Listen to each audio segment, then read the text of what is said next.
हाँ, रह गए थे भाई, तुम्हारा इंतजार कर करके थक गए थे। ब्रह्मास्त्र आ भी गए हैं, हम फ़ील भी कर चुके हैं, हम उसे देख भी चुके हैं। तो हमारा फाइनल ओपिनियन क्या बनता है, हमने आपके सामने पेश भी कर दिया। अब तो ये डिज़नी प्लस हॉटस्टार में आ भी चुकी है और ऑडियंस पगला भी चुके हैं। अब देखो, उन चूतिया ऑडियंस को गलत कहना मेरा कोई फ़र्ज़ नहीं बनता है, लेकिन मैं तब भी कहूँगा, अबे बड़बोले लोग, तुम लोग कहाँ गए थे? जब ये मूवी को सपोर्ट करने का टाइम आया था, तब तो तुम क्या ही चूरन खाकर इस मूवी को हजम करना चाहते थे। लेकिन सालों, ये सही है कि उनका कब्ज आखिर में आकर सही हुआ, अब वो अपना सपोर्ट दिखा रहे हैं। अब देखो, ये मूवी उस किताबों में लिखी जाएगी जहां पर इस मूवी को क्रिटिक्स ने धर धर के पेला, पर उतना ही ऑडियंस स्कोर में ये मूवी सर चढ़ के बोली। देखो, 100% बात तो ये भी ठहरी कि इस मूवी में खमियां बहुत थी, पर वैसे टाइप की खमियां नहीं थी कि इस मूवी को डिजास्टर बोला जाए। अब देखो, ये मूवी ने बहुत सहा भी, पर उतना ही ऑडियंस स्कोर पे ये मूवी सर चढ़ के बोली। मैं आपको वापस बता रहा हूँ कि इस मूवी में बहुत सारी खमियां थी, पर जैसा इस मूवी ने दिया, नेवर सीन बिफोर था। देखो, इस बात में सेटिस्फाई करना बनता है कि जिस तरह से इस मूवी ने अपनी खमियां को प्रेजेंट किया, साला सारी की सारी खमियां पेला जाती है उस प्रेजेंटेशन के सामने। देखो, पॉइंट टू बी नोटेड ये भी है, अगर अब मुझे आप जन्मजात से मेरे फॉलो कर रहे होंगे तो आपको मालूम होगा कि मैं ब्रह्मास्त्र का पूछ तब से पकड़ के रखा हूँ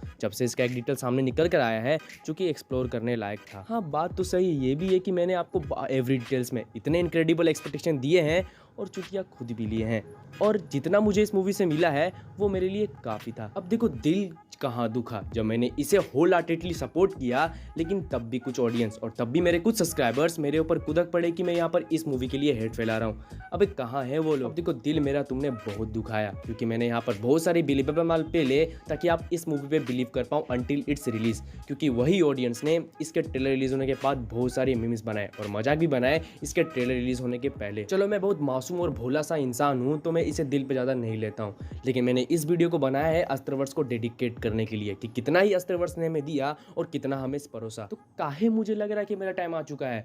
तो फाइनली ब्रह्मास्त्र को और ब्रह्मास्त्र को बनाने वाले पर्दे के पीछे आदमियों को मेरी तरफ से शाश्वत प्रणाम और थैंक यू, क्योंकि यू जस्ट साला नेल्ड इट। आपके डेडिकेशन को मैंने प्रमोट किया। अब देखो, प्रमोट करने लायक मैं कोई बड़ा यूट्यूबर नहीं हूँ, लेकिन मैंने कोशिश तो की, पर कर दी। अब देखो, आप लोगों ने बहुत सारे फेलो यूट्यूबर्स को ऐसा बहुत सारे कंटेंट ऑफर किए ताकि वो बिलीवेबल कंटेंट माल फेंक पाएँ, वो भी ऑडियंस की तरफ, ताकि ऑडियंस उनको थोड़ी बहुत रीच दे पाए। अब मैंने रीच देने के लिए नहीं, लेकिन अस्त्रवर्ष को सपोर्ट करने के लिए जरूर की। देखो, मैं सच ही बोलूँगा, मैंने ब्रह्मास्त्र के ऊपर पहले इसके टीजर के ऊपर काम किया ताकि मैं आपको अपना मेहनत दिखा पाऊँ, और just nailed it your audience. मुझे चाहिए थे यार जो तुमने दिया, मुझे सपोर्ट की बहुत दरकार थी, और उस वीडियो में 22 के व्यूज चढ़े, जो कि मैं तो डिजर्व नहीं करता था, पर आप जरूर डिजर्व करते थे उस वीडियो को। देखो, अपन साला भुलक्कड़ नहीं है, मुझे अभी भी याद है कि उस टाइम तक इस टीजर पे कुछ ब्रेकडाउन वीडियो आई नहीं थी कुछ भी बड़े यूट्यूबर्स के पास से, लेकिन मैंने कोशिश किया कि शायद इसे एक दिन देते हैं और एक खतरनाक ब्रेकडाउन आपको तरफ पेल देते हैं। फिर जो साला मैंने एक अद्भुत नज़ारा देखा, मेरे आँख चौंधी आ गए थे कि मैंने साला देख क्या लिया, क्योंकि वो अपन का पहला वीडियो था जिसने रीच पाया। तो thanks to you all audience and to you all Brahmastra makers for making me this proud feeling कि मैं आखिर अपने देश के माल को पेश कर रहा हूँ। क्योंकि देखो, जब भी कोई ब्रह्मास्त्र का नया माल आया, मैं उसे प्रेजेंट करने के लिए बहुत ज़्यादा एक्साइटमेंट से भरा रहता था और बहुत ज़्यादा मेहनत भी दिखाता था कि कैसे न कैसे करके इस वीडियो को साला अपलोड कर ही देते हैं। पर सेम टू मार्वल के ऊपर अप्लाई करें तो मैं उसमें मेहनत करता था, लेकिन जब तक मैं साला उस वीडियो को अपलोड करता, बहुत सारे फेलो यूट्यूबर्स अपने काम में लग जाते थे, और साली ये कुत्ती चीज़ मेरे संग हर समय होती थी, और मैं अपने बदकिस्मत में नज़ारा देखता था कि कौन सी सड़ीली किस्मत लेकर मैं अभी जन्म लिया हूँ। चलो, थोड़ी मार्वल और डीसी के बात को थोड़ा पल्ले से हटाते हैं और बात करते हैं अस्त्रवर्ष फैंस असेंबल के बारे में कि आप एज अ अस्त्रवर्ष फैन कहाँ से बोल रहे हो, और लोकेशन जरूर कमेंट में स्कैम करना ताकि मैं समझ पाऊँ कि एज अ अस्त्रवर्ष फैंस मैं आपकी रीच तक कहाँ तक जा रहा हूँ। तो लेट्स से अब उनका टाइम आएगा और बोलो अस्त्रवर्ष फैंस असेंबल। नहीं मजा आया ना? चुराया हुआ सा लग रहा है, मुझे ही मालूम है। तो अभी के लिए इतना ही संभालो, क्योंकि मैं जल्दी बहुत अच्छा डायलॉग लाने वाला हूँ ताकि आपको भी सुनने में मजा आए और मुझे भी कहने में। अब देखो, एक गरीब की बात सुन लो, मेरे अभी 760 सब्सक्राइबर्स हैं, ताकि एक गरीब की भला हो जाए तो बस इस थोड़ी सी टाइम निकल कर मेरे चैनल को सब्सक्राइब कर लो, और एम टारगेट रखते हैं 1K का इस साल के एंड तक। अब पता बहुत लंबा टाइम है, फिर साला चिंदी किस्मत सामने आ जाता है और लगता है कि शायद इस साल के एंड तक भी नहीं होंगे, लेकिन आप करके दिखा सकते हो कि मैं अगर ये डिजर्व करता हूँ तो मेरे 1K इस साल के एंड तक करा दो। प्लीज़ कोशिश करो, ताकि मैं इतना कोशिश करने के लिए मोटिवेटेड होता रहूँ। अब देखो, अस्त्रवर्ष नाम की गाड़ी शुरू से थामी है, तो इसके सवारी तक इसके साथ ही रहेंगे, कहाँ इसकी ट्रेन जाती है और कहाँ तक इसकी मूवी आती है। अब देखो, मुझे मालूम है कि मैं भी जिद्दी और मेरे ऑडियंस भी जिद्दी हैं, तो जल्दी इस वीडियो की थोड़ी रीच बढ़ा दो, कि मैं यहाँ पर चुन्ना मुन्ना मैसेज देने वाला हूँ एन मुखर्जी मुखर्जी को पता होते हुए भी कि ये उनके व्हाट्सएप में नहीं पहुंचेगी, लेकिन लगभग उनके नौकर पास पहुंच जानी चाहिए कि यहाँ पर आयन मुखर्जी को दमखम लगाकर इस अस्त्रवर्ष को एक्सपेंड करना होगा, वो भी ट्रायलॉजी से, ताकि हम दमखम लगा पाएं आपके दमखम के ऊपर। चलो फाइनली घुस जाते हैं इस अस्त्रवर्ष में। इसका मेन कैरेक्टर वो भी देव, जो कि एक कंट्रोवर्सी जैसा बन चुका है। अब देखो कहने के तो बुरा लगता है, लेकिन अपन बहुत देर से नोटिस कर रहा है कि ये कंट्रोवर्सी जैसा बन चुका है। देव के कैरेक्टर को प्ले करने का कॉन्ट्रैक्ट कल यश के पास था और उसने पार्सल दे के दिवर कुंडा को भेज दिया है। अब देखो सच बोलूँ ना, आप जितना ही कैरेक्टर के नाम ले लो, मुझे तो सिर्फ एक ही लगता है जो इस कैरेक्टर को पोर्ट्रे करने वाला है और उसे पोर्ट्रे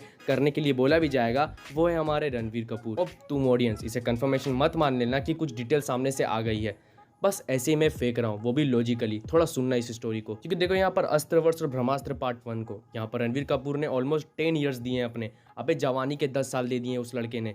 तो सोचो अगर किसी को उसका मेन कैरेक्टर मीन्स देव, जिसको अभी फोकस में दिया जा रहा है पूरे अस्त्रवर्ष में, अगर किसी और को मिल जाए तो सारी उसकी मेहनत तो पूरे पानी में फिर गई है। क्योंकि देखो यहाँ पर ब्रह्मास्त्र को हमारे ऑडियंस के पास से कुछ दमखम कलेक्शन मिली है और मैं लिख के देता हूँ कि इसका पार्ट 2 इसे दुगना या तिगना कमाने वाला है। अगर वो देव के कैरेक्टर किसी और को देते हैं तो मैं यहाँ पर छाती ठोक के कह सकता हूँ पूरी की पूरी अस्त्रवर्ष में और उसके अस्त्रवर्ष के ऑडियंस को यहाँ पर हाईलाइटेड मिलेगी देव कैरेक्टर की, जो भी उसे एक्टर प्ले कर रहा हो व्हाटएवर।